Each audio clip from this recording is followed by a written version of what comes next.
Hello, and welcome to this week's episode of Pig-Headed and Well-Read. Today's episode covers chapters 15 through 17. I'm your host, Nathan Skidmore, joined with my co-host, Ethan Rowley. This is a spoiler-free pod, so we'll only be discussing things that have happened through chapter 17. As a reminder, we'll be releasing episodes every Tuesday on Apple Podcasts, Spotify, and on our YouTube channel. Each episode covering roughly 50 pages of East of Eden. You're also welcome to follow us on social media. If you're reading along and you have your own insights, comments, feedback, please email us at pigheadedandwellread@gmail.com. As a quick content warning before we get started, due to the nature of the East of Eden story, throughout this pod, we will be touching on some mature and complex themes, including but not limited to violence, abuse, suicide, alcoholism, racism, war, death, and sex work. So if those topics are difficult for you, please listen with care. Ethan, what about this section of chapters was most interesting to you? In this section of chapters, we get our first look at one of my favorite characters, maybe my favorite character of East of Eden, and that is Lee. We get Lee, and then we get a really great scene of the birth of the twins and the standoff that happens between Sam and Kathy Kate. So, excited for that. It is great to meet Lee. We love Lee, don't we, folks? We need And more so of them. without further ado, let's kick it back to our past selves and hear what they had to say about it.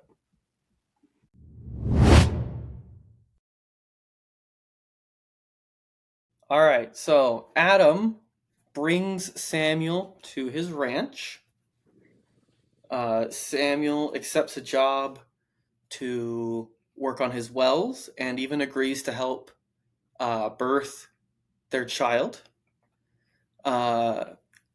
Samuel is pretty creeped out by Kathy and even, makes friends with their servant Lee, who's pretending to have a Chinese accent, which is fun. It's a fun thing, a fun little wrinkle. And they're both creeped out by Kathy, and this kind of hits its peak when they're helping her give birth, and she's real nasty. And then after Kathy gives birth, she decides she doesn't want to live with Adam anymore, and she shoots him. So there you have it. That's what's going to A happen. really fun set of chapters. Might be my favorite section of 50 pages so far. Okay. So, all right. Well, you've got the odds, so you're carrying this episode. got the odds. This is another one. I don't know how this keeps happening. Where you get 2/3 of the recap. And I was so curious about it. I was so curious about it, so I went through and counted the pages. Up through this, I've done 64% of the pages. That doesn't even feel that feels low. I feel like you've recapped maybe 80% of this, because I've had all the chapters that are 2.5 pages. Mm-hmm. But anyway, all right, take it away on chapter 15. Okay, chapter 15, renovations that underway at the Trask home. He's stripping out the wood of everything. He's repainting. He has carpenters over there. A lot of hustle and bustle at the Trask home. Adam is going over their work with a fine-tooth comb. He's not really in a hurry, but he just wants to make sure that it's done right. He wants it to be so strong it'll last. Like we talked about in the last chunk, he wants to build his dynasty. And we learn later that he wants to build this Eden for him and his family. So he's wanting to make sure things are done right, that no corners are being cut. Again, for maybe the fourth or fifth time, we get into some more turn of the century optimism. There's a quote, "People found happiness in the future according to their present lack." The narrator mentions that people are thinking how their town will prosper when the roads or railways come through town, or how water will be easy and abundant. And I think my favorite one is people daydreaming about refrigeration, essentially, except they don't have a word for it. It's imagine getting peaches from Philadelphia all the way out here. So there's no limit to what you can think about for the future. Sam Hamilton, though. I was just going to say, the quote that I circled for that section was, rarely did two men meet and not talk about the grandeur of the future. So, a lot of optimism. Nate, do you think people are still talking about the grandeur of the future in No. 2025? Well, you know what? In certain circles, in certain delusional circles out in Silicon Valley, where they're like, I'm going to upload my consciousness into a robot and Yeah, be a bazillionaire because of an NFT.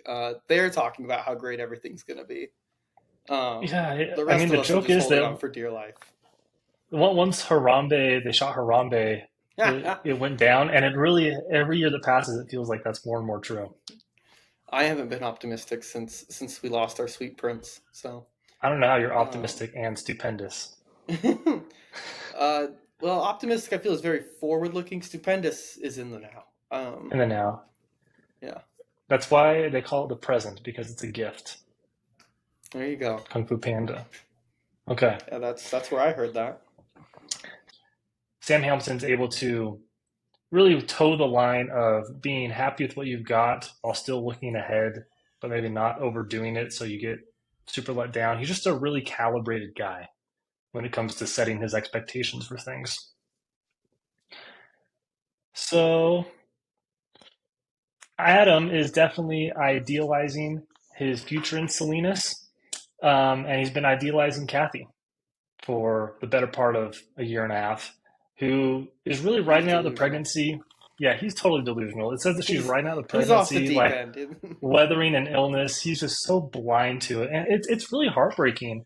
You're rereading it, knowing that Adam is thinking he's getting exactly what he wants, and he's just totally blinding himself to everything in his life, just believing what he wants to believe, even though it's not actually happening there in front of him. And Kathy keeps saying that she's going to leave. She's been saying that, and he just thinks that it's like the pregnancy talking. He's like, okay, go back to Yeah. eating chalk, and you'll. That was funny too. She's like, it's like some women get really into weird fruits, and Yeah, they want salty things, and it's like Kathy was eating chalk like a demon. yeah. So Kathy was featured on the TLC, My Strange Eating Addiction show my or strange whatever. addiction. I eat construction chalk. Yeah, Can you imagine you're working on like a mansion as like a construction worker, and you're like, all our chalk keeps disappearing, and it's the lady whose house you're working on. She's eating it. That's I just think of that's that one insane. video where they're like, "Who's been getting into the paint?" And we pan over to see Grandpa with a mouthful of paint. That's what she was doing. That's So Kathy. Kathy Yeah, just going to town on some chalk.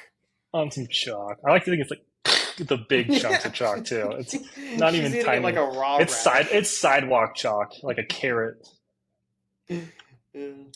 Okay, so we get a new character, Lee. He is Adam's Chinese cook, New born favorite in character. America.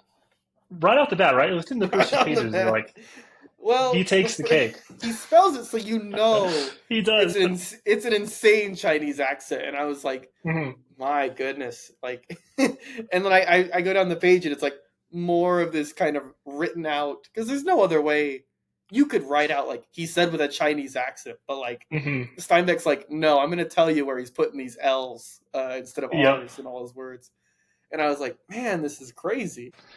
So Lee, after attaining the title of best character in the novel, he Yeah, is talking with Sam, and Sam immediately picks up that like Lee is smarter than he's letting on, and he thinks he's putting up some sort of accent facade. And after Sam brings this up, uh, not only does Lee's manner of speaking change, but his physical demeanor changes with him. And we've seen that a lot with Kathy too, how her physical demeanor will change depending on what she's trying to portray to the person that she's in front of. But this is done in like a kind way and a protective way for himself because he speaks perfectly good English. He wasn't even born in mm-hmm. China, but he does it all for self protection among the other people in California.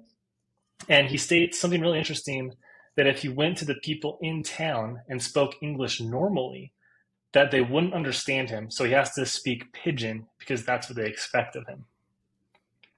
And Nate, you and I, we both spent a few years of our lives living in Mexico, speaking Spanish. And I don't know about you, but sometimes it felt like there was a certain chunk of people that would be able to understand me really well. Let's say the majority. But there was also a few on the opposite side that saw a really tall white guy with blue eyes speaking Spanish to them and almost flat out denied that I was speaking Spanish. Did that ever happen to you? But Um, Sometimes this is in my Nate's takes, so I'm gonna save this. I know what you're talking about, though. Yeah, the people people kind of letting their eyes, listening with their eyes rather than their ears. My strategy was like I just because I did get to a point after about a year where I spoke really well, and like I knew they could understand me, but like I kind of figured out like the first couple sentences are so key, and like if I tripped over a word in the first sentence, they were like, ah, this guy, yeah. he's hanging on for dear life. So like I memorized like three sentences to start a conversation with someone for the first time that I Hmm. could say with like a really good accent, and like I avoided words that I had any trouble with. And so I just kind of like crafted out these like perfect sentences so that like people's first impression would be like, wow, he speaks really good. Yeah. So that was kind of I had a different approach than Lee here, but that's part of what I'm going to talk about. So Okay. um, Yeah. Okay. Well, yeah. Lee, he has his reasons for it, and I guess we'll get some more of that in Nate's takes. But there's sort of a parallel with how Lee portrays himself and how Kathy portrays herself. So that people only see what they want to see. And I really like that what Lee tells Sam because he's like, I don't know if Sam's the first person he's confiding in, but he's one of the few, really, really few. And he tells him, you are one of the rare people who can separate your observation from your preconception. You see what is where most people see what they expect. So we all need to just be more and more like Sam, separating our preconceptions from our observations, our prejudices. And I think it's a really insightful look at how immigrants to any country behave and why they behave that way.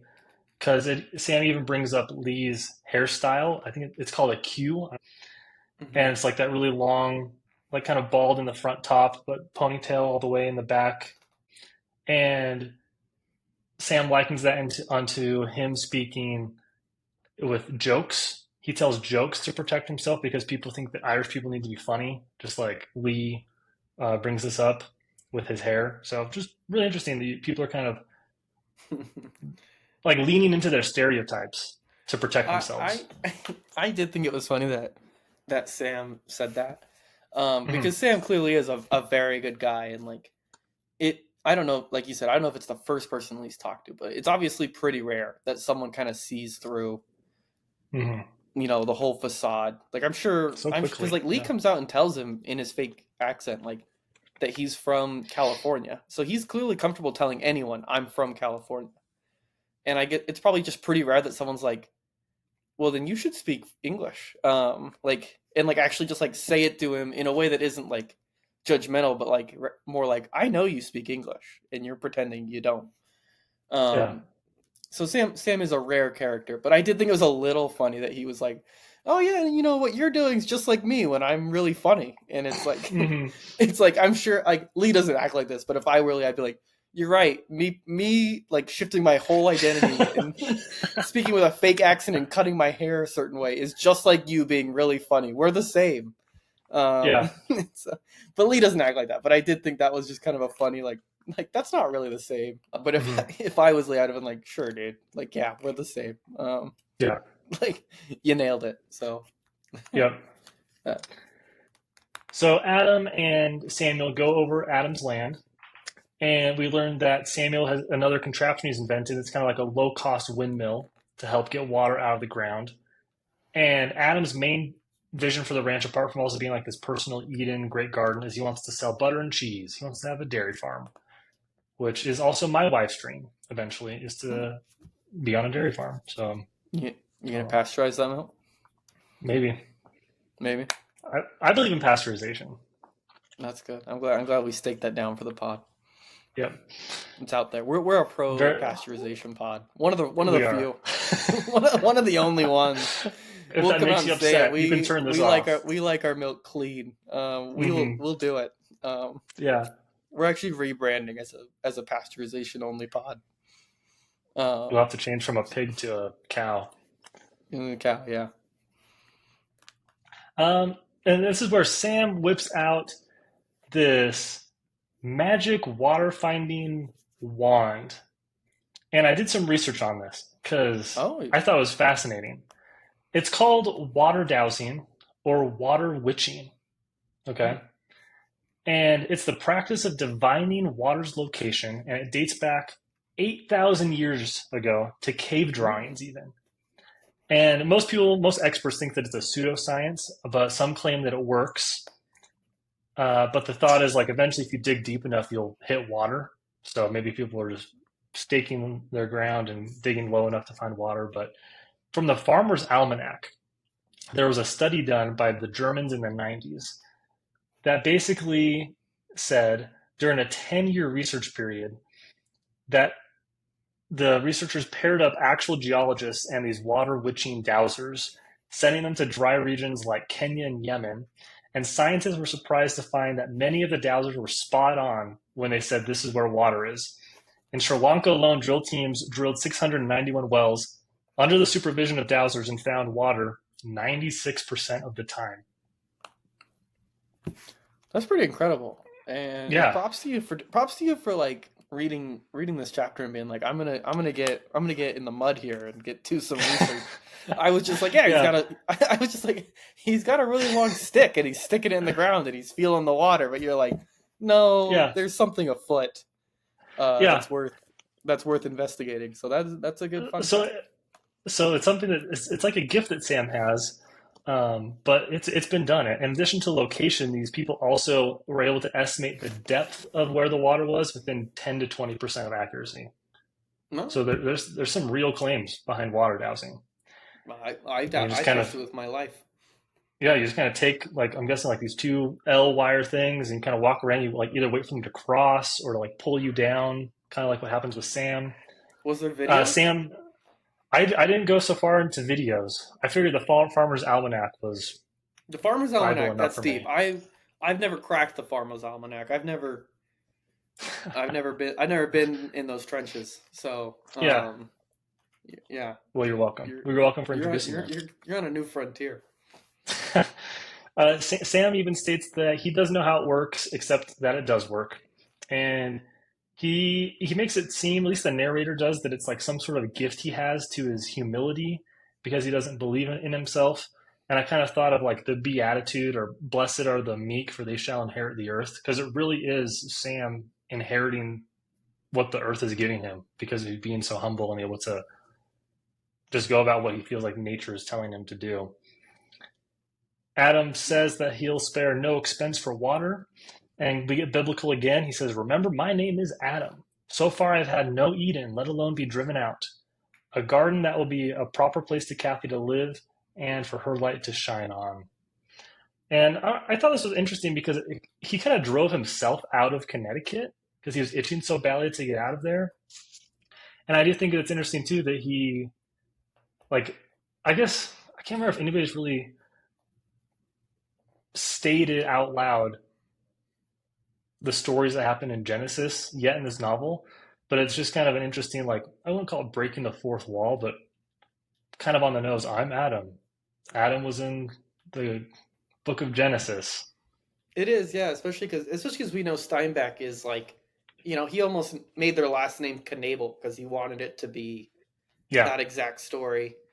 Um, and so it is funny that like, oh yeah, I guess the Bible does exist in the East of Eden Hmm. universe. And Adam's read it. So Yeah. that wasn't I did the Leonardo DiCaprio whistle snap.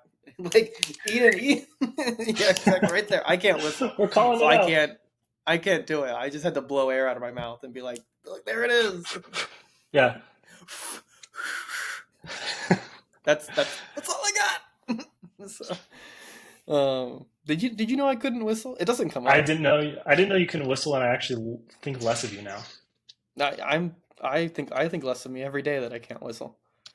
No, Um, I can only do the Leo whistle. Anything else, really? can't do. Well, Like that's I the wish I best could one do to be the able to do. thing, but I've got no whistle bag. I got nothing. yeah. It's tough. So they chit chat some more. Adam starts to open up to Sam about his childhood, and it's almost like Adam realizing that Sam is the dad he never had, because he's so the opposite of Cyrus. Sam even brings up that like Liza, his wife, thinks it's a weakness in him that he doesn't want his children to fear him. He just wants his children to love him. And during this chat, Adam keeps bringing up a few times, I don't know why I'm telling you this. I seem to be telling you everything. And it's almost as if there's some divine force driving him to open up to Sam. And it really just made me think of how just moments ago it was the earth opening up to Sam for water. Now Adam's opening up to Sam, telling him the stuff that's buried deep inside him. Sam just has these almost spiritual gifts with the earth and with the people around him. And I gotta one say, thing that's great too, yeah. these are beautiful conclusions you've drawn. I love Thanks, them. Nate. I'm enjoying this. You're you're cooking right now. Thanks. Uh, and it's kind of culminates to this line that Adam drops, which I think is really one of the most beautifully written lines in a novel, especially about love. And I've seen it thrown up on the internet in places out of context, and people are really quick. People have read East of Eden to say, this line is about one of the worst women in literature. And that line is, a kind of light spread out from her, and everything changed color, and the world opened out, and a day was good to awaken to. And there were no limits to anything, and the people of the world were good and handsome, and I was not afraid anymore. And it's such a beautiful description of falling in love and how a person you meet will make you want to be a better person and be courageous and you feel invincible. You know, this is kind of how I feel with my own wife. And as I look back on the times when I was courting her, and then you remember he's talking about Kathy, who's killed people. He He's killed her talking about an parents. evil woman.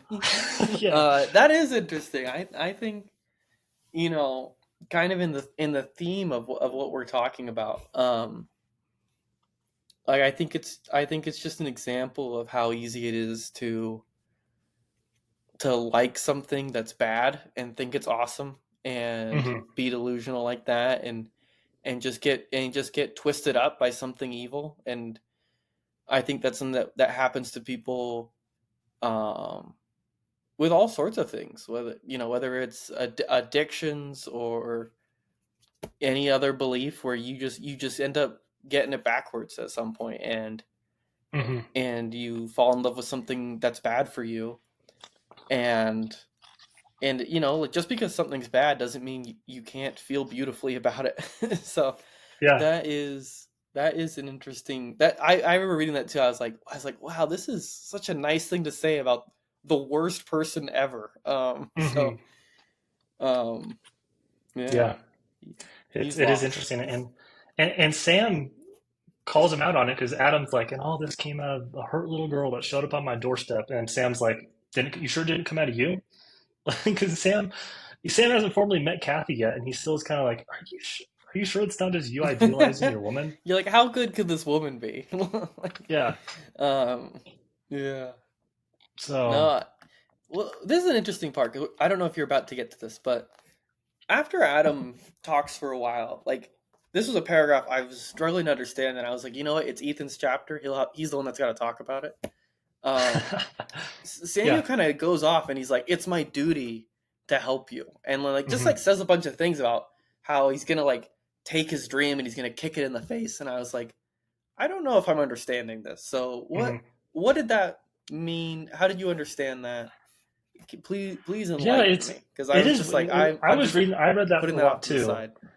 And the first thing I thought was like, dude, have some tact as you're talking to this man about his wife, his pregnant wife who you haven't met. Well, I was like, And is he talking about his wife? Is he talking about his dream? Like what yeah, like what's he the talking about? And he's like, as your friend, I've got to do this. And I'm like, yeah, do what? yeah. He's speaking with vehemence. I should hold it up to you, muck covered, and show you its dirt and danger. I should warn you to look closer until you see how ugly it really is. And the most interesting part was, and this is the part I did more research on, is he says, I should give you Othello's handkerchief. Oh, I know I should. So let's learn about Othello's handkerchief. In Othello, the handkerchief is a gift from Othello to Desdemona, and it symbolizes love, loyalty, and fidelity. Iago steals it and plants it in Cassio's room, falsely implying Desdemona's infidelity, which ultimately leads to her destruction. This handkerchief embroidered was given by Othello to Desdemona as a token of his love and a promise of their mutual fidelity. Iago, driven by revenge, steals his handkerchief, plants the handkerchief in Cassio's room, leading Othello to believe Desdemona and Cassio are having an affair, and Othello, blinded by jealousy and fueled by Iago's lies, comes to see the handkerchief as proof of Desdemona's infidelity, ultimately leading to her murder. And there's no way So that like, Sam could know I that she I was have I have to help you kill your unfaithful. wife. Yeah, it's so weird. It's like I think it's more like I have to give you something that will make you see your wife for who she really is. But with the Othello handkerchief, it feels like it gets planted not mistakenly, but as some sort of way to break them up. You're so wise for digging into the Othello's handkerchief part of that because I was just like, yeah, Othello, a play. Yeah. I was like, I know what that is. I didn't know what it was. So, uh, yeah, But okay. it is a weird, bizarre part. It's an So odd thing to say, no matter how you slice it. And then it just kind of ends when they're like, when Adam's like, and there's my wife. And so yeah, no, even before he's like, "Are you joking? he does say Is that too. this a He's like, bit?" he's like, what's your deal? So It's like this is so different from everything you've said. yeah, it's so weird. So he says this even before meeting Yeah, Kathy. Gets in, he finally does. meets Kathy. They have dinner, and it ends up being a pretty awkward dinner. And Sam, Yeah, he starts talking to just fill the silence because he doesn't want it to be awkward. He's using his gift of gab that he's gotten. And he notices, like many people have, Kathy has the really sharp, small teeth, and he shivers. And shivers like hard enough that they recognize at the table that he has shivered.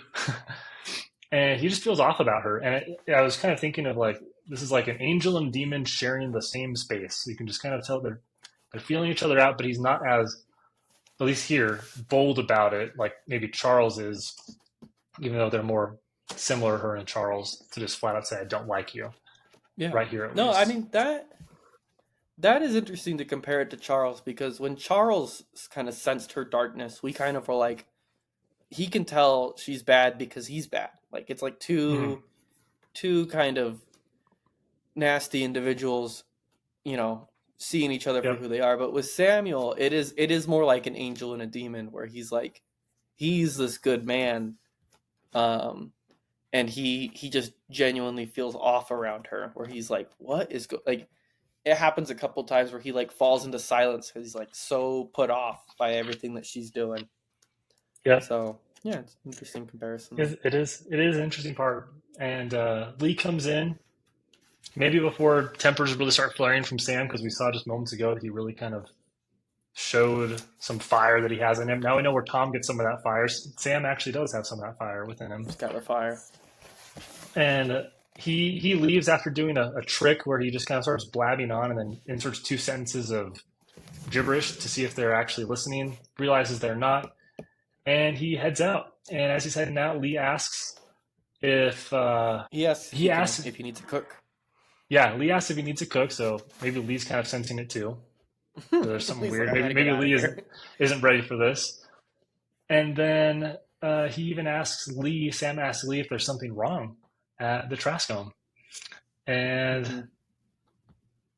Kathy, the end, chapter ends with Kathy basically saying, hey, despite your dream of creating your own little Eden, I didn't want to come here. I'm not staying. Adam shrugs this off as nonsense. And it kind of goes full circle to the start of the chapter where will you be happy when you actually get what you're after? And Yeah, he's, we'll see. That's the end of yeah. chapter 15. Interesting stuff all around there. I do love the inserting two nonsense sentences into a story to see if anyone would be like, wait, what? Um, Mm-hmm. as a natural born yapper, I will be employing that to make sure that people are still locked in on every word I'm saying. Yeah. Um, and then yeah, I think that conversation between Adam and Kathy to end the chapter is because she said as plain as you can see it, as plain as you can say it. Like Yeah. there's no mistaking that she's like I'm leaving, and he's like, ha, like sure you Sure you are, are. sure, whatever. And it's not even it's not even like foreshadowing. It's just foretelling it. She's like, I'm Yeah. out. So um yeah, but that's chapter 15. So Chapter 15. Good little chapter. 25 stuff. pages. A lot of stuff in there. Yeah. Nice long chapter. Now I'm gonna do a quick recap of 16. Um we're gonna see. Okay. I think I can do this about as quickly as I did the whole 3 sentence summary. But Okay. chapter 16, Sammy Hamilton, he's going back to his ranch, or his land home, on his horse, and he's pondering the dinner he was just at, um, and the feelings that he's having, and he's wondering why he was feeling these things, because like he was so off put by Kathy, he doesn't really understand why. There's nothing like physically off about her that would make him feel threatened or bad, but he did, and it's fun. He kind of describes it. Um, he says it was Weltschmerz, Weltschmerz. Yep, and then in English, Welsh rats. So he's Mhm. feeling Welsh rats. The Welsh Um, rats. and so he's kind of thinking like, what's making me feel this way? He goes through some options. He's like, is it envy for Adam's land? Is it envy, for all these different things? Um, and eventually he's like, no, it's definitely her. Like she's the one making me feel this way. And he starts. It's kind of just an interesting inner monologue where he's like kind of very systematically trying to work through his feelings. And he kind of he arrives that it's her eyes, right? He says that she has goat eyes, and the Yep. eyes are what are kind of radiating this evil. And as he's thinking about her eyes, he's kind of transported in his memory to, I believe it's when he's in Ireland. Um, Yeah. it says he felt the cobbles of Londonderry. Um, and so he's in the city. He's with his dad, and they accidentally stumble upon a public execution. And his dad's trying to like protect him from it so he doesn't see it. But before his dad can kind of cover him up all the way, he does look face to face with the man being executed. This evil man, as his dad tells him, this bad man who did innumerable bad things. And he sees his eyes, and he sees those same goat eyes that Kathy has. These evil eyes. Um, and goats are kind of synonymous with the devil, who's Hmm. portrayed with like a devil head in a lot of um, artwork about him. And so he kind of draws it back to there. He's like, okay, well, she reminded me of this golden man. He keeps comparing her to the golden man. It's also interesting because Kathy's hair is described as golden. Um, I don't know if that's significant yet, but it's kind of interesting because he's working through his feelings so systematically and so effectively. And then you're like, okay, he's gonna arrive at the conclusion that she must be evil like that man. And instead he's like, this isn't fair. Like I'm upset because she looks like this guy I saw. Like there's no way she could be evil. She's like, it's Hmm. not. She's like, she must just have like a genetic thing, like a similar shaped eye or a similar eye color. And I'm projecting all this evil onto her. How unfair of me. Um, so just kind of interesting. I don't know. That's the Yeah. conclusion he arrives at. Kind of, he's not full blown Adam level delusional, but he does kind of delude himself where he definitely felt something, and he kind of told, no, that's not it. Yeah. Um, Well, he's kind of like been studying. In the next chapter, he gives a book to his son about like psychology to read while he's off delivering the baby. And so I mhm, wonder if like the psychology, or maybe he's reading some philosophy too, because I I've been reading a little bit of like Marcus Aurelius and Epictetus, some philosophers, and a lot of them really hit on the fact of, if you get this judgment about somebody, examine it. That's the one thing that separates us from animals, is the ability to reason and see if this is a mhm. good thing or a bad thing that you have. And if it's good, go for it. If it's bad, either make it good or just like agree to push it out of your mind completely. And he really attacks this like a philosopher. From what I've briefly read about philosophers, of what's this emotion I'm feeling? Why is it? Is it a good or bad thing? Should I lean into it? Really great scientific method approach of how to approach your feelings. Yeah, no, yeah. So So he does all that, and then but kind of ultimately arrives at the wrong conclusion. He does. And then we get a narration, or we kind of get a scene of Liza Hamilton in her house, um, and we kind of get the conversation between Liza, um, Samuel, and their son Tom. They're kind of talking. You know, Sam comes in and he's describing what he's gonna do, and he's gonna, um, how he's gonna get hired to build these wells and get paid 50 cents a foot. In the end, um, in the end, Samuel, Joe, and Tom all leave to go work on Adam's ranch. And that's the gist of this March chapter. The 16. the one quote that kind of stood out to me was just one of the many harsh judgments that Liza kind of passes on. Like as you read her, she definitely fires from the hip as far as her judgments of people about and like what she says about how people should be acting and those sorts of things. And um, she asks if when Samuel saw Kathy, what she was doing, because she knows she's pregnant, and she's like, was she sewing, mending, knitting? And he's like, no, she wasn't doing any of that. And she says, I don't know if it's a good idea for you to go over there. Riches and idleness, devil's tools, and you've not a sturdy resistance. And I was like, how profound and judgmental this lady. Like she kind of nails it. She's like that lady sucks because she's rich and just Hmm. sitting there.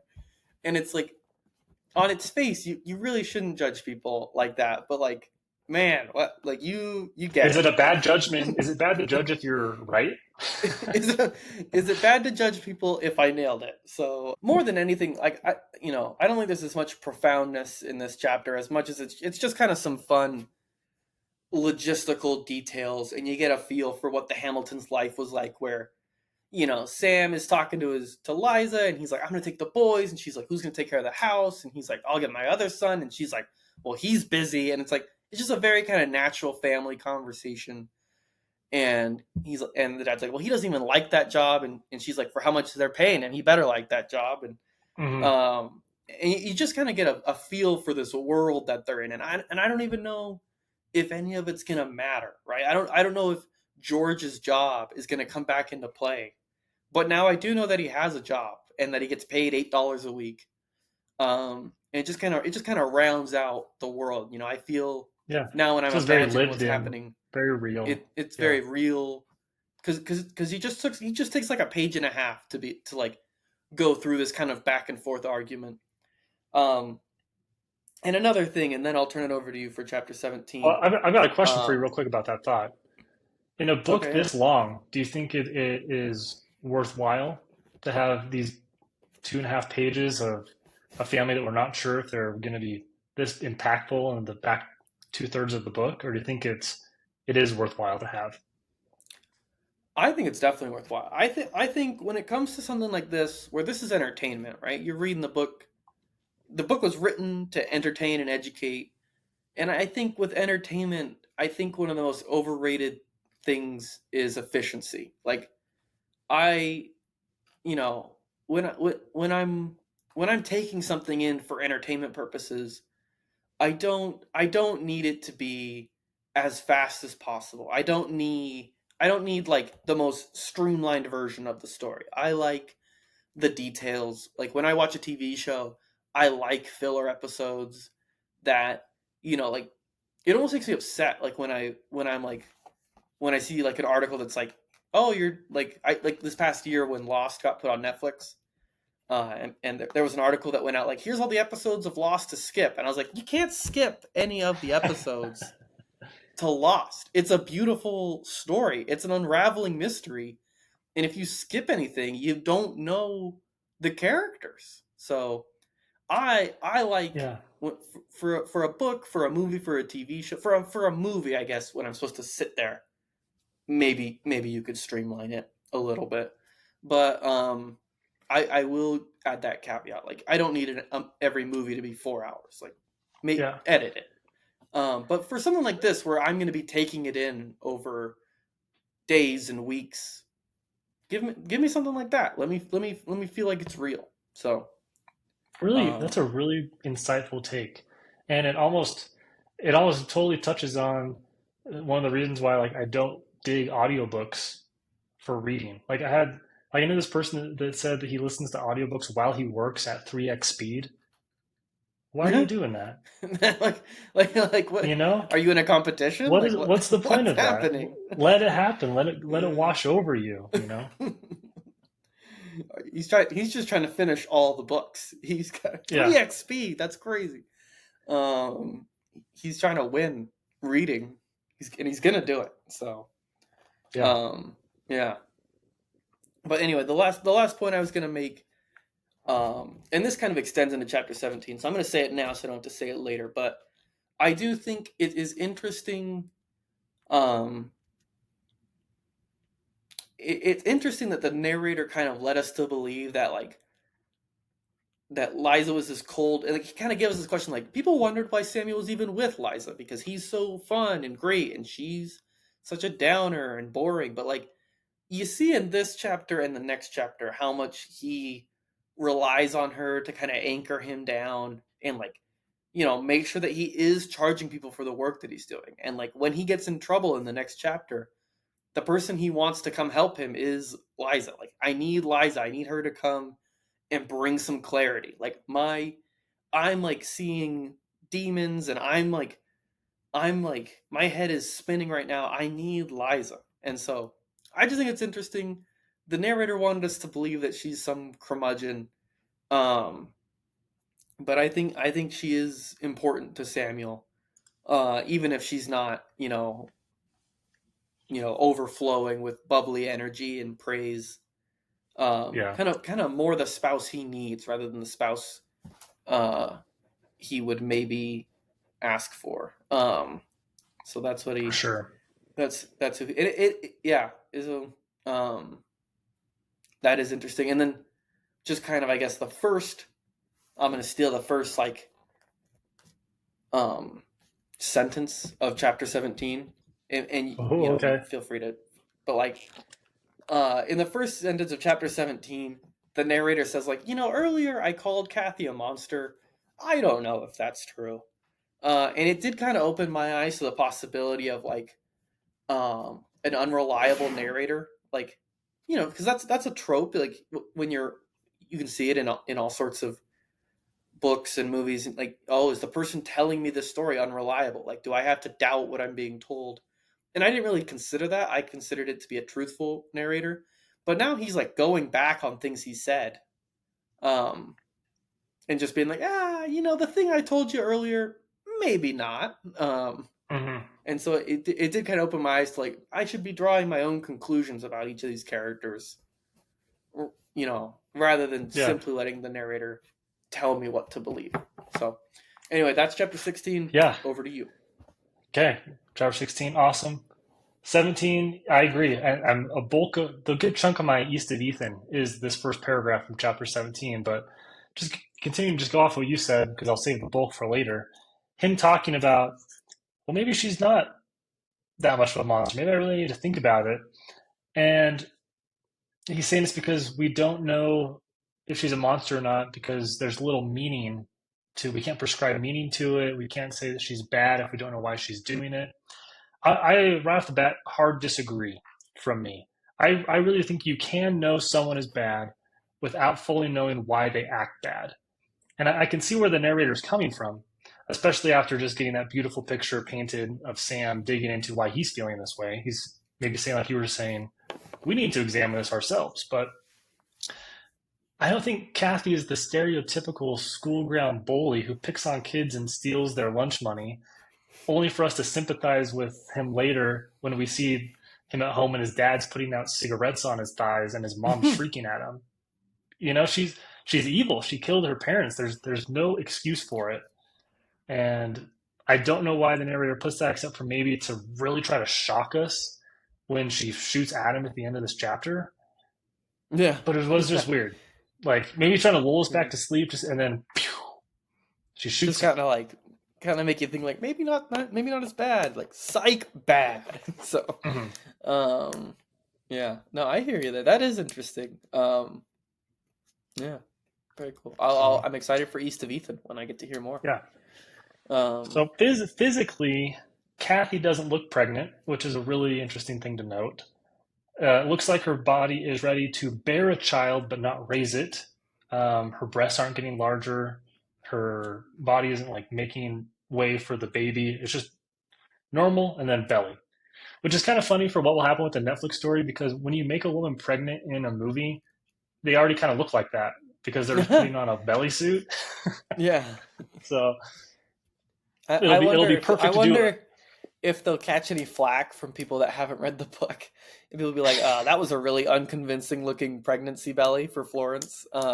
It's like, It's like, well, well, that's actually, actually go part look of at it. page 183. It happens. Yeah, It says it looked weird. yeah. So maybe I don't know if they're gonna have a narrator, but maybe the narrator will have to say that so that people are like hmm they understand, or maybe they won't even bother with adapting that one sentence that we're honed in on. There's Possibly plenty that's of other most like sentences. possibly that's the most likely solution. Yeah, Um, no, yeah, I think that's interesting. It, like that her body doesn't prepare for the baby, and it's like it's kind of I mean, kind of jumping ahead in the chapter, like because she's gonna have these babies and abandon them. Like she knows she's not gonna raise them, and yeah, I don't think a pregnant woman could tell could think in her mind like do not have my milk come in and have that happen. But like I think it just like coursed through her so much that she was going to abandon them and like that she was not going to be a mother, that like her body just subconsciously just like shut it down. The body was like, all right, we're growing the kids, we're not doing anything extra. um yeah. because like her mind is so singularly focused on herself. um and so yes, I did think that was an interesting detail. um hmm I that love her the I body. love these little well thought out details that Steinbeck has throughout this entire novel. There's a lot Yeah. of small things to chew on. So Sam is back at Adam's ranch with his two boys, and they strike an area of land containing what looks to be metal in the ground. And Sam theorizes that it could be nickel or silver from a meteorite event long ago, a buried star. And I love the way that Sam imagines the event. There's like a paragraph where he's kind of imagining it, telling his kids what could have happened. And he explains it as if it was just a really quick, landscape changing, the ecology of the area is affected in an instant when the meteorite hits. And knowing what we know at the end of the chapter, I just feel like it's just another layer of foreshadowing. There's going to be some big event that completely changes the ecology and landscape of the Trask home, like with this meteor. They are interrupted by Lee barreling toward them on a horse with his pigeon because his boys are around, that Kathy is in labor.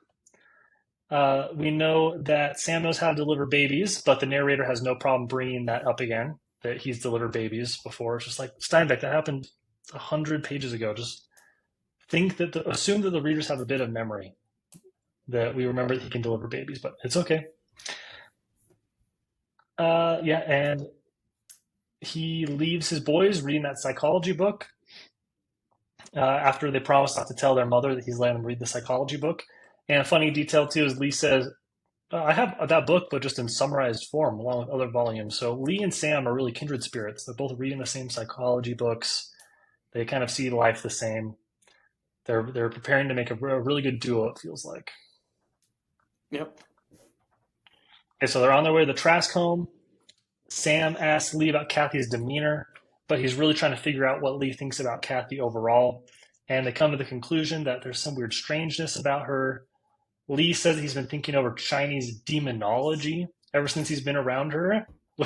Her strangeness makes him think of his father's demons, much like Sam sort of remembered the evil he witnessed that day with his father. So not only does Kathy embody evil, but she embodies the eternal nature of evil. Like people can recall evil they've seen in the past through her. And I'm sure that people will liken any other evil they see in the future to Kathy if they've come across her. Mm. And then Lee says that it's unlike so far any birth he's ever seen before. It's more like a bitter, deadly combat than a birth. Mhm. So it's not going over well. Sam brings up the similarities between digging up a buried star and digging up a new mint human, which I just another layer of symbolism with the star that he doesn't want the reader to really miss here.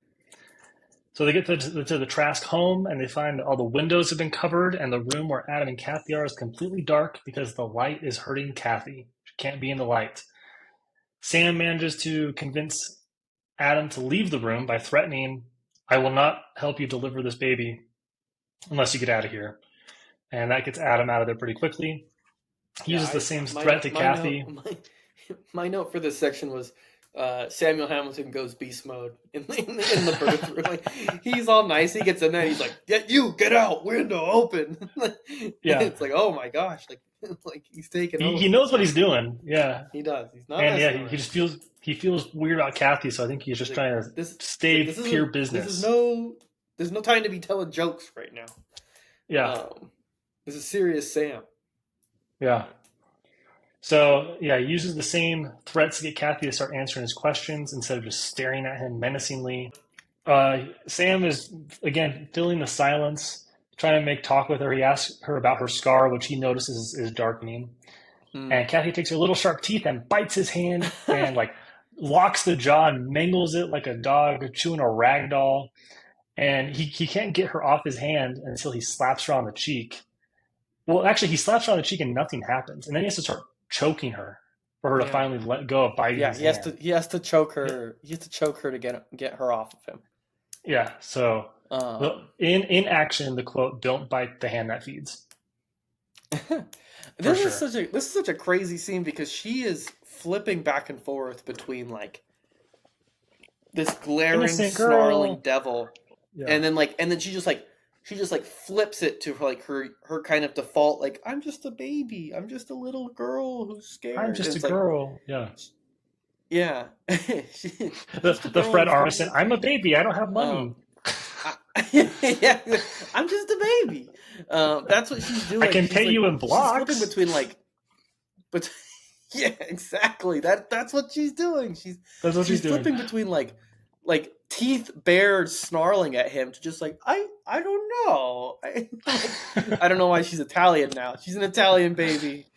Oh, mamma mia. Oh wow, I don't know. But it's like she always has this mask on of like pretending to be innocent, and it's like the birth is difficult enough that it's she can't keep it up, and she keeps sliding back into like kind of her true self, which is just kind of this Mhm. like teeth out biting kind of monster. Yeah. And so it's And just an interesting scene, I think. it is interesting. It could be really great in the show. And later, once Sam has delivered the babies, the it's almost like he's been bitten by a poisonous snake. Like for a few days, he's laid up in Yeah. bed. He's like hallucinating. So there's some venom in this bite of hers. So she pops out a baby boy pretty quickly, and Sam's doing all this one handed, by the way.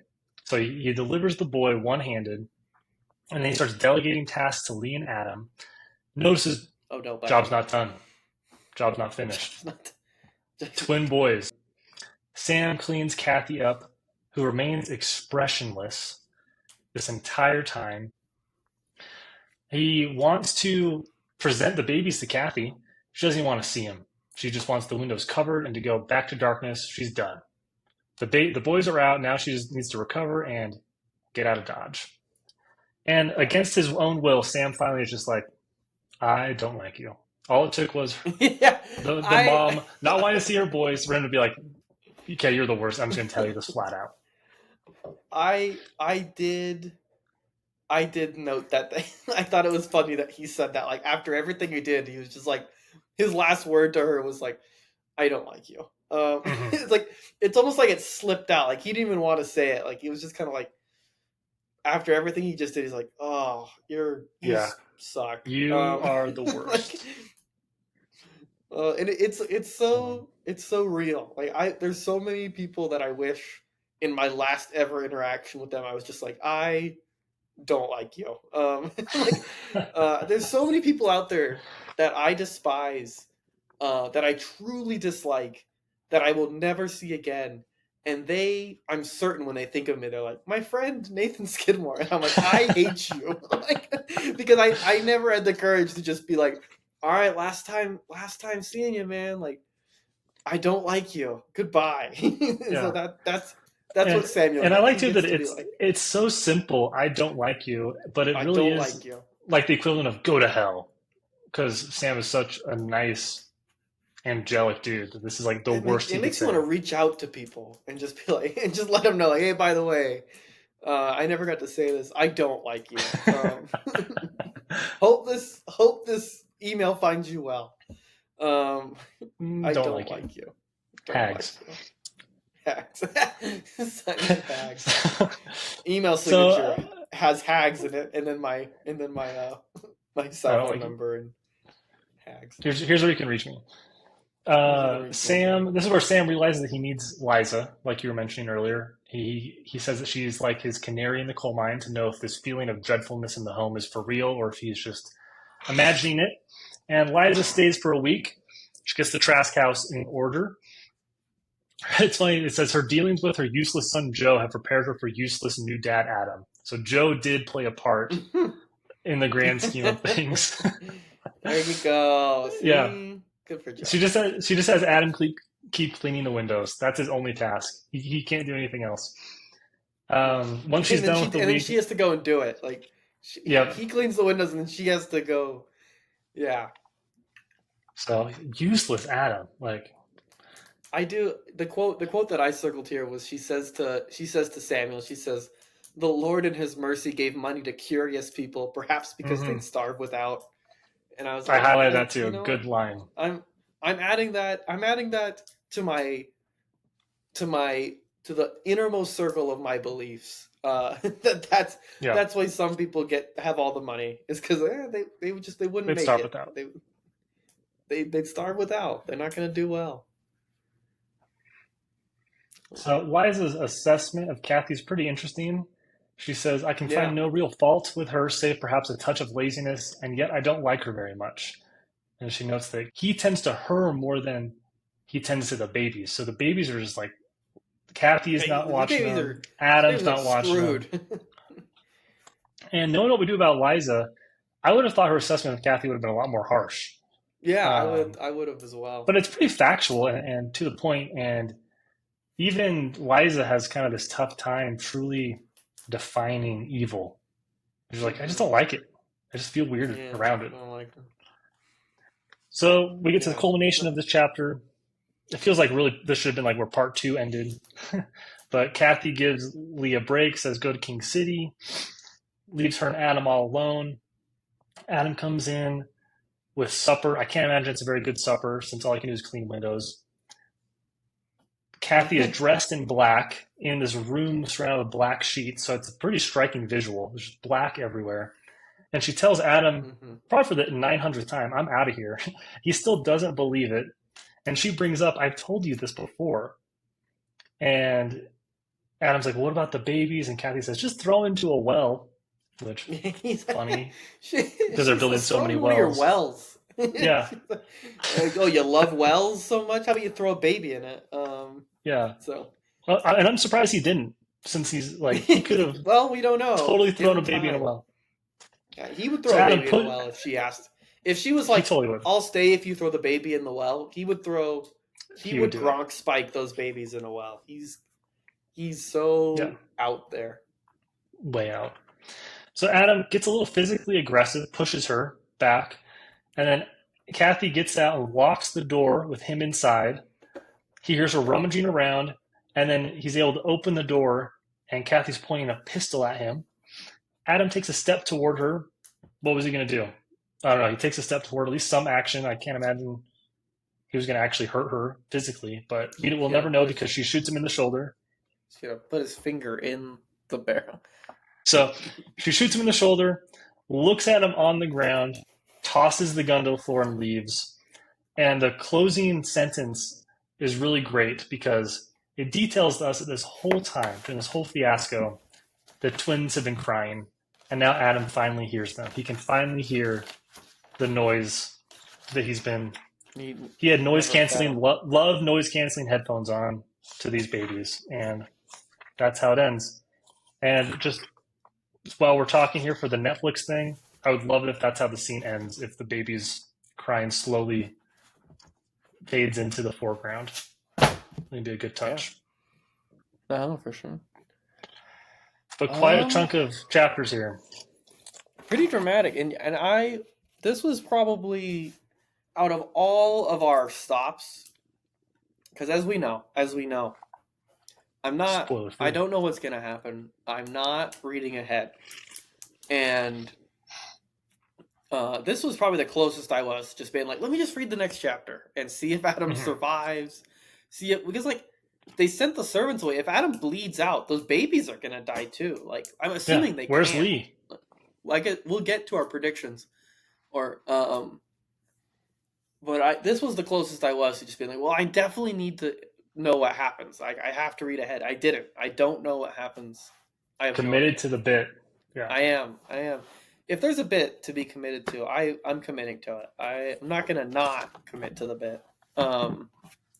So, but a very the cliffhangeriest of cliffhanger chapter endings. Even the section that we ended with Kathy crawling in the darkness towards a farm. It was a little bit like, okay, well that's Adam and Charles's farm. They're gonna Mm-hmm. take care of her. But This now one, I'm there's like, really what's going to happen. Mm-hmm. I don't know what's gonna happen. I don't know where she went. Um, Boston. No, no. I don't know Everybody what's goes to supposed to Boston. happen in this. And she's gonna go to Boston. She'll come back. We will not hear what happens. But there's 400 pages left in this book. I don't know what else is supposed to happen. Like So much has that's happened almost in the first 200. It's almost its that's own the end book. of the story. It's over. But there's 400. We're one third done. So, um, but a good All right. section of chapters there. Yeah. So let's hear those Nate's takes. Yes. Yes. The Nate's takes. So, my Nate's take comes from the section where Samuel Hamilton and Lee the servant, um, have their conversation. I thought their kind of back and forth was really interesting. It took me, the reader, who's reading this for the first time, as I've said many times, by surprise. Like when I first saw all those poorly spelled Chinese accent lines, I was like, how much of this am I gonna have to read? And then all of a sudden, all all of a sudden, like, and like, because I actually have a note because I'm writing the notes as we go. Because Sam says to him, he's like, "Why don't you speak English?" And I thought it was like a judgmental, "Why don't you speak English?" But as we kind of find out from Lee's reaction, it was a much more genuine kind of like, "You speak Be English" kind yourself of thing. around me. Yeah, Yeah. it was much more of an invitation to speak English. But I actually wrote like Sam Hamilton just flamed this Chinese guy, um, but he didn't. He was being nice. I'm not deleting any notes if the note is wrong.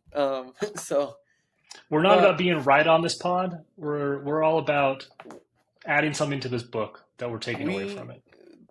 being right is like the furthest thing from what I'm trying to do. I'm not interested in it. Mm-hmm. You're just hearing stream of consciousness. These are the thoughts of a man who doesn't know what's going on. But you kind of highlighted this sentence where Lee's talking about why he speaks in the fake Chinese accent. He says like, pigeon from me is what they expect, so pigeon from me is what they'll listen to. And he compliments Samuel Hamilton, and he says, "You're one of the rare people who can separate your observation from your preconception. You see what it is where most people see. You see what it is where most people see what they expect." Mm-hmm. Um, and I thought that was such a great kind of summary of who Samuel Hamilton is in this book. Like he is the exception to most people. He's kind of seeing things different, and it's a real kind of it's almost like a call to action as I'm reading it, because I think For being sure. one of the many people who sees what they expect, just kind of almost goes about your day on autopilot, you know, focused on yourself. Whatever comes at you, you look at it, you have your assumption, it plays out the way you think it will, and that's kind of the world you live in. And it almost made me ask, like, am I the kind of person that if I came across Lee, would he speak? Would he ever reveal to me that he speaks perfect English, or would I just be one of the many people being like, yeah, Chinese guy, Mhm. talking like a Chinese guy. And so I don't know. I don't know what the answer. I'd like to believe that I could be as thoughtful and insightful as Samuel Hamilton. I'm almost certain that I would not be. I think if I knew Lee my entire life, I'd probably be like, yeah, that's the guy with the Chinese voice. He doesn't speak very Mhm. good English. And he'd be like, I hate this guy. Um, and so it just kind of thought like, oh, be a little better, dude. Like, But then the other thing in this little section is he kind of talks about, and we hinted on this when we talked about how like Samuel Hamilton was like, oh, I have to be funny because I'm Irish, and it's like that's not the same. Yeah. But Lee's talking about how like I was born here in California, and you're an immigrant. You came from another country. You come from a whole different culture. You come over here, and in just a few years, you can almost disappear. While I'm born in Grass Valley. I went to school here for several years. I went to the University of California, the Golden Bears. He doesn't say that, but I went to the University of California, and I have no chance at mixing. And I think it does kind of point to some of the struggles that um, people that aren't even like I was going to say that immigrants go through, but people that aren't even immigrants, people that are just minorities, and like even if they speak perfect English, like I don't think there's a lot of people today that are walking around with fake accents to blend in. Right. I'd like to think we've moved almost entirely past that, but I think the overall idea that like I look a certain way, so I have to deal with these stereotypes my whole life. And honestly, most of the time, it's going to be beneficial for me to play into them. Like we're a melting pot here in this country, but people do still have to deal with stereotypes and things like what Lee's describing, probably more than we think. Um, and he kind of caps it off with like, because Sam's like, well, why don't you ever like cut your hair? Like, why don't you just put on some of my like, why don't you just go Put into on some cut your hair, Levi's. go into my closet, put on a white shirt and some jeans, and talk and just go into town and talk like how you talk. And he's like to the whites, if I do that, I'm still a Chinese. Like, but Mhm. I'm untrustworthy now because like I'm trying to like sneak in, and so, and he's like, and then if I do that, then my Chinese friends don't want to hang out with me, and so like I think people that are kind of afoot in multiple cultures deal with that as well. Where if they do It's just go all in on total assimilation, yeah, they have to like if I go all in on assimilation on assimilating to be normal, to be like everyone else, to be like the majority. Like I leave behind a part of me that I hold very dear. Like I don't want to leave my Chinese my friends behind heritage. because I so want to hang out with you, white guy. Mhm. I'm fine. Like so, it's just the push and pull um that Lee has to deal with that I think is still relevant. So that's the Nate's take. Good Um, take. yeah, there we go. That's out there. I don't know if it's good, but and I maybe said Chinese too many times. Edit out, bleep out every time I said Chinese. I apologize to the Chinese community. And Nick, there goes Nick Um, Castellanos with a line drive deep to left field. I don't. I pride I myself want on to being a man apologize. of faith. I want to apologize to my bosses here at Fox. Uh, what I said no way reflects their views. Uh, and that's a 4-0 game. I don't know Anyway, if I'm ever putting on this headset again. I don't know if I'll be putting in these AirPods again. Um, all right, let's hear the East of Ethan. East of Ethan. Yeah, so mine's going back to the very first paragraph of chapter 17. We're 182 pages into the novel, and we've seen Kathy commit a series of heinous and unforgivable acts, and the narrator's just now bringing up, we really can't judge her evil without understanding the meaning behind her behavior. And I Yeah. already touched on this a bit in my chapter recap, but I'll just reiterate, I don't think we need to know the root cause or motivation behind evil in order to recognize it. You know it when you see it, and we've seen plenty from Kathy in this first 200 pages. Just to name a few, she killed her parents. She robbed Mr. Edwards. Okay. She She shot did her do that. husband after manipulating him, bit Mm-hmm. Sam, abandoned her newborn twins, committed adultery with her husband's brother, mentally She tortured a ought to be teacher to stoned. suicide, and She orchestrated did a do that. rape setup with local boys when she was like 9 years old. She's evil. And I kept rereading the first paragraph of chapter 17, especially the very first and last lines.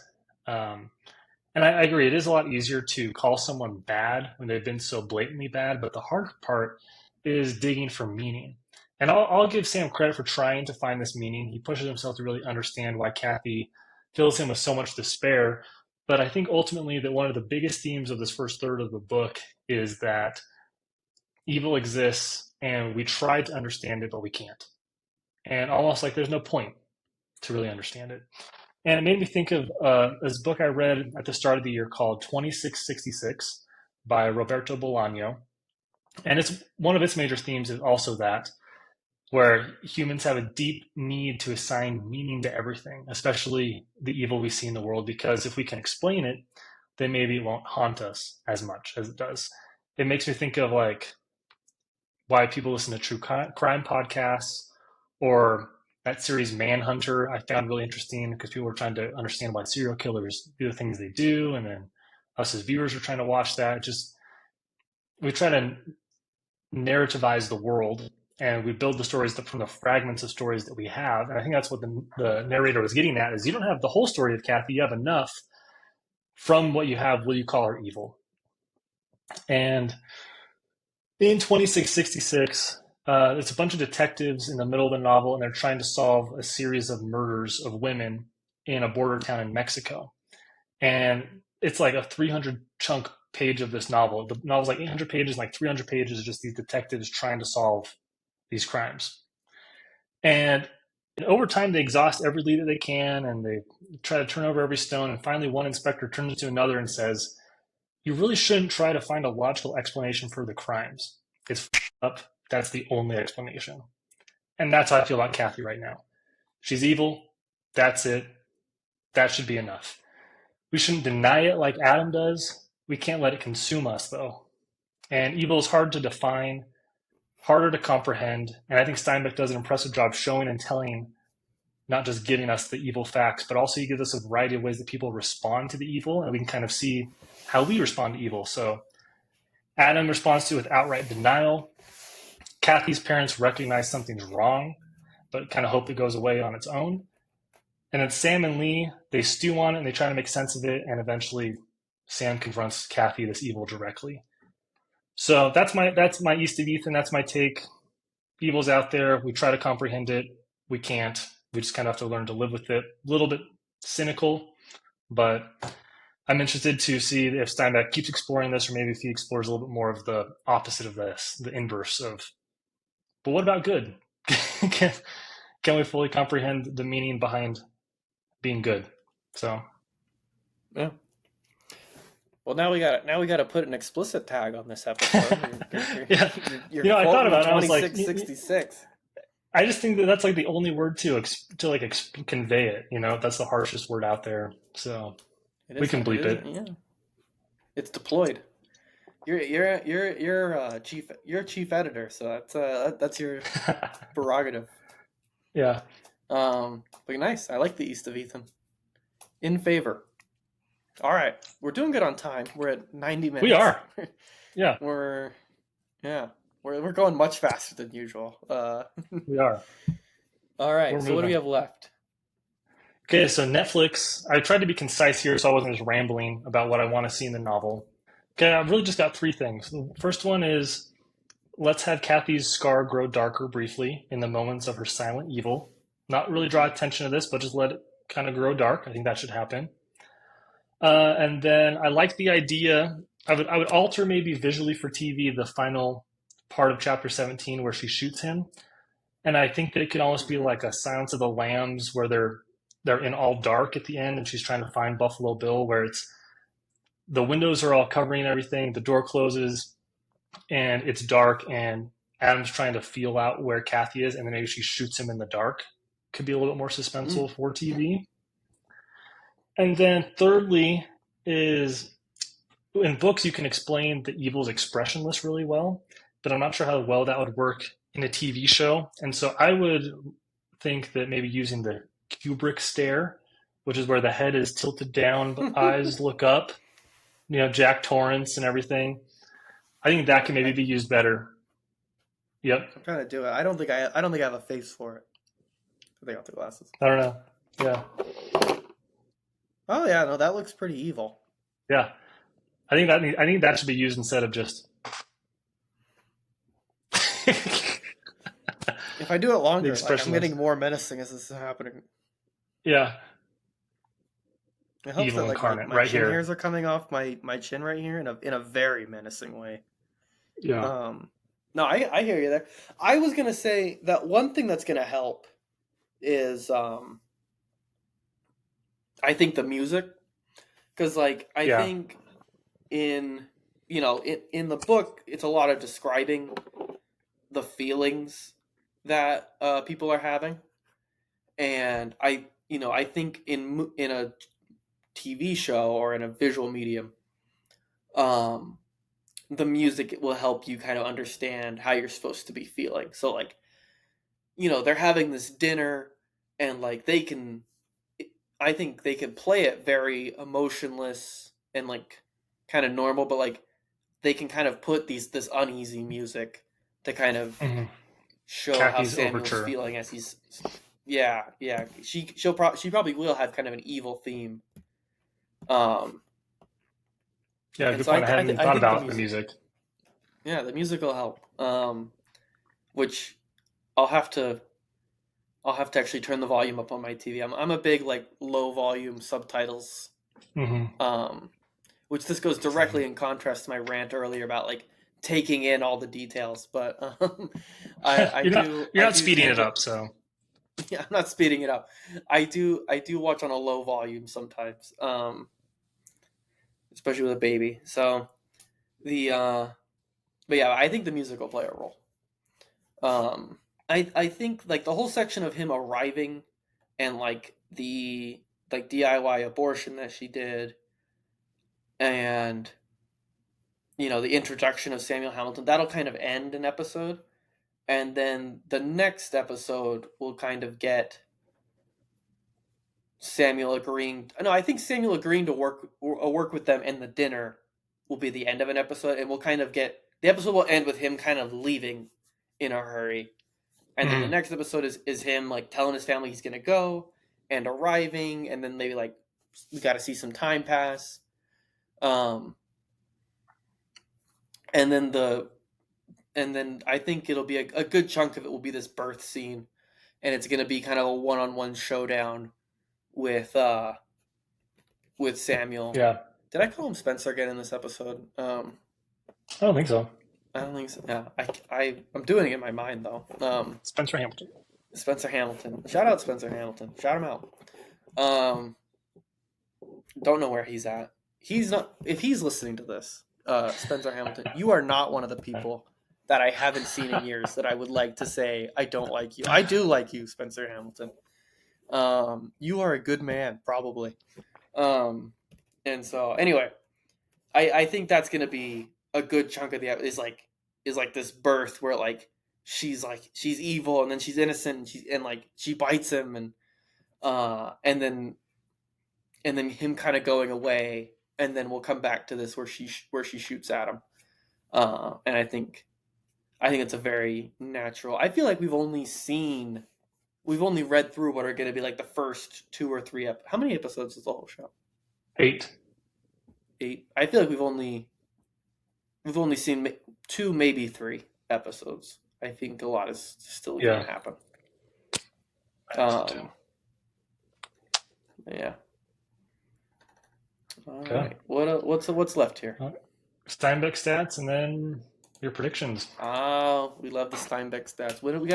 We have to plan our trip to the Steinbeck diner. We do. We do. We must go Road trip. and work it out. Yeah. Road So, trip meet and greet. We're gonna meet our fan. yeah. We'll take Spencer Hamilton. We're gonna meet Spencer Hamilton at the Steinbeck Our, diner. our muse. There. My parents still live near where his parents live. I can get his contact information if I must, and I Okay. will send these episodes to him and let him know that he is still in my conscious. Is that We even a still talk term? about you. We still talk about you, Spencer Hamilton. Um, so, anyway, Steinbeck stats, please. The stats. Yeah, so I'm going back to the Journal of a Novel here, just a little bit of his thoughts as he was writing these chapters. He says, interestingly, on one day about Kathy, that Kathy is the one person you're not going to understand in this book, and that is because you don't know her. So, really weird that, and it kind of lines up with what he was saying. But yeah, he's saying it. So I wonder where he wrote what parts, because I feel like we know her really well right now. But so far, halfway through this little companion novel, it seems to be going pretty sequentially with the actual novel's plot with his itself. writing process. Yeah. So he wrote this chunk of chapters we read today around day 81 into his writing.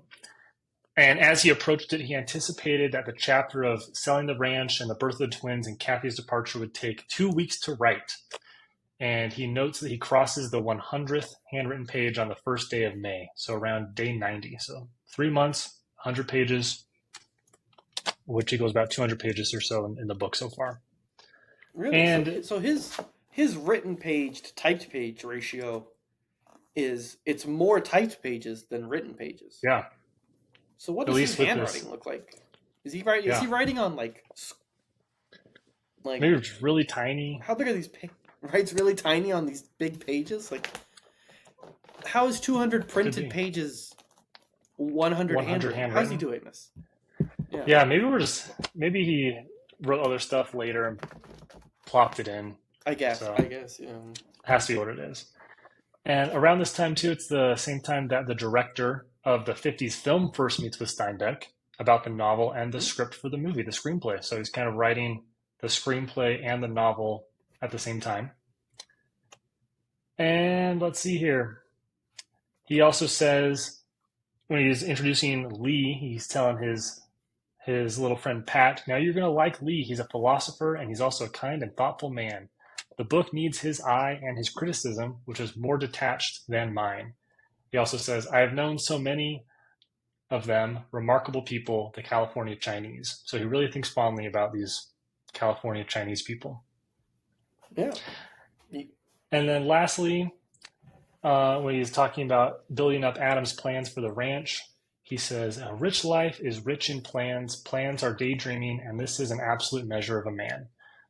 So I was originally reading it as this delusional weakness that Adam had, but as Steinbeck was writing it, Adam having these plans for this Garden of Eden for himself, it almost felt like he was thinking it was a noble goal to have, which it is in theory, but everything underneath it feels delusional. So no, yeah, I do think that's an accurate statement. Like, what he wants is a good thing. Like, he wants to build a beautiful place for his family to grow up. Like, who could tell you that that's not good?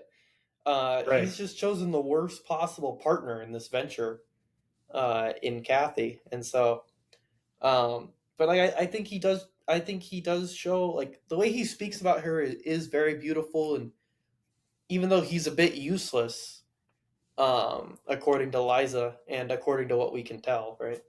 Hmm. Like his desire to build a house and like spare no expense and like build something that's gonna last and like have it be high quality and like want everything to be beautiful and wonderful, and that he's dedicated to it, and like all the details have to be right. Like that's a good thing. It's a good Yeah, it's a good thing. Like he's not trying to throw up an artificial dream. Like he's like or trying to very cut any real. corners. Like he wants any. I guess he does have the luxury of having the resources. Um, by no real fault of his own. Like he inherited this money. Um, Yeah, but yeah, but I agree with Steinbeck there. Yeah, he's got a good goal. sure. Okay, so to wrap it up, last episode, you predicted that Charles was eventually going to come around. Maybe not in this set of chapters. Charles was going to come around because he was curious about being the father of these boys, um, and that Charles comes out, doesn't tell Adam why he's out there, and doesn't tell him he slept with Kathy. So I guess, do you think that still happens? What's your new prediction on the outcome of Oh this? well, I didn't. I didn't think she was gonna shoot him. Maybe at all. Like I guess if Yeah. we, it wouldn't have surprised me if it happened ever. But like that it happened right now. I'm like, what's gonna happen? Um. So I'm gonna say he survives. I think if he died, I think we would have been told. So I'm going to say he Okay. survives. Someone finds him. His kids survive. Um, so that's prediction number one. That's a pretty layupy one. I don't think I'm wrong. I want to Okay. get a prediction right. I don't think I've been right yet. So that's prediction number one. Do I think Charles is coming out? He feels so far away now that we went like 50 pages without mentioning him. Um, is Charles coming? I'm gonna say yes. Charles is gonna come, but he's only gonna find Adam. Um, Okay. and so he won't find Kathy. Yeah, he's gonna show up, and I don't know. I was kind of thinking like, okay, she had twins. Is one gonna be from Charles, and is one gonna be from Adam? And I'm like, is that possible? And maybe if I had thought it out more, I might have Googled, is it possible to have twins from two different dads? So Yeah, it it's is an possible, I extremely rare guess. occurrence, but this is a story, and stories, aren't supposed to be what happens every day. One twin is Adams, and one twin is Charles. Charles comes out, sees Adam, sees his son, sees this other kid, um, and I don't know if I don't think he tells. I think I'm gonna stick with he doesn't tell Adam he slept with his wife. Okay. Um, but he does kind of gravitate towards this child that he believes is his son. Um, Okay. and then I want to finish with what I think Kathy's gonna do. I think she's gonna pick one of the Hamilton boys to terrorize. Um, I'm gonna go with Good prediction. Joe. I think Joe goes off to college, and she finds him because she's intrigued by the Hamiltons, and she's Okay. gonna try to ruin his life. So that's it. That's the prediction. Okay. Well, my AirPods just made the noise that they're about to die, so I think this is a perfect time to wrap up. All Okay. right. Next week Well, is chapters 18 through 21. all right. Two chapters each for us. Although I'm reading all the chapters, so I'm not saying I'm not I know you are. reading. Yeah, I think I have so much. I'm saying so many words. There's no way I'm not reading all the chapters. But yeah, Yeah. okay, sounds good. Okay. Whew, All right. all We'll see you right. then. Yes, we will. And what was it? What was it? Never fly uphill. That's it. Never fly uphill, me boys. Don't ever do it. All right. See ya. See ya.